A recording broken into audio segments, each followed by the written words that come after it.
हमारे साथ हैं नीम के वरिष्ठ नेता परवेज नियामी साहब।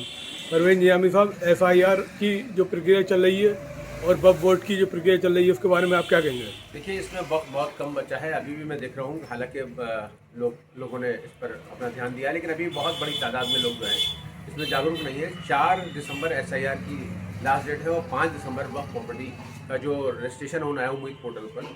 तो मैं जो देख रहा हूँ अभी भी जो जितनी फास्ट इस पर काम होना चाहिए उसका स्लो है। देखिए, हालांकि सारी आप कहना चाह रहे हैं अभी इसमें जागरूकता की कमी है, जी तो किस प्रकार जागरूकता आनी चाहिए? देखिए, लोग समझते हैं कि हमारा वक्त बर्बाद होगा। अगर आपने इस वक्त को बर्बाद नहीं किया तो आने वाले समय में आपको बहुत परेशानी होगी, फिर आप रोते फिरेंगे।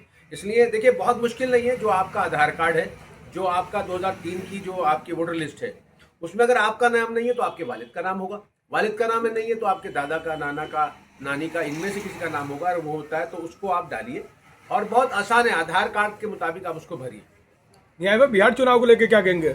आपकी मौजूदा स्थिति बहुत अच्छी हुई है। इस आंधी, इस सुनामी, इस लहर में आपकी मौजूदा सीटें कायम रही हैं, क्या कहना चाहेंगे आप? देखिए, बिहार चुनाव के ताल्लुक से हमारे सदर ने, देखिए, उनकी बसीरत देखिए, जितनी सीटें मांगी थी तकरीबन हमने उतनी सीटें जीती। एक सीट पर हम 261 वोट से जीत गए थे, जो बलरामपुर की सीट थी अदालत, लेकिन बाद में रिकाउंटिंग में 351 सीट से हम हार गए।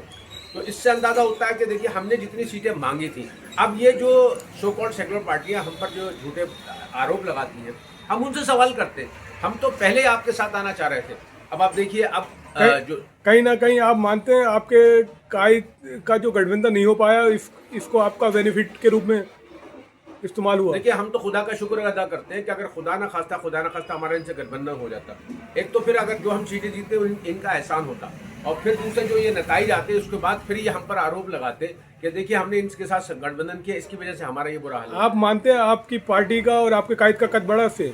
अल्हम्दुलिल्लाह बढ़ा है, ना सिर्फ कद बढ़ा है, इससे इंशाल्लाह आप देखना पूरे देश के अंदर एक मैसेज गया है, और आने वाले 2027 में यूपी पर भी इसका बहुत बड़ा यूपी चुनाव को आप किस तरीके से देखते हैं, किस दशा में देखते हैं? देखिए, यूपी चुनाव को भी हम देखते हैं, यहाँ पे भी हम देखते हैं कि जो जो सामाजिक न्याय की बात ये अखिलेश करते हैं, वो कहाँ उठाते हैं उतना पावरफुल। क्या बिहार की तर्ज पर यहाँ पे भी आप गठबंधन की मांग करेंगे? देखिए, हमने तो वहां पे भी गठबंधन की मांग की थी, आज भी करते हैं। अगर वो ये समझते हैं कि हम हल्के हैं, तो अगर हमें हल्के में लेंगे तो फिर वो नताइज के लिए तैयार है। देखिए, मैं उसकी एग्जाम्पल दूंगा कि जो पिंचर होता है तो उसमें छोटी सी सुई लगती है, लेकिन पूरी हवा को निकाल देती है। अगर इन जितनी भी सो कॉल्ड सेकुलर पार्टी, और खासतौर पर समाजवादी और अखिलेश यादव से मैं आपके इसके जरिए से कहना चाहूंगा, अगर उन्होंने हमें हल्के में लिया तो बिहार का रिजल्ट उनके सामने है। जी, ये धमकी है क्या?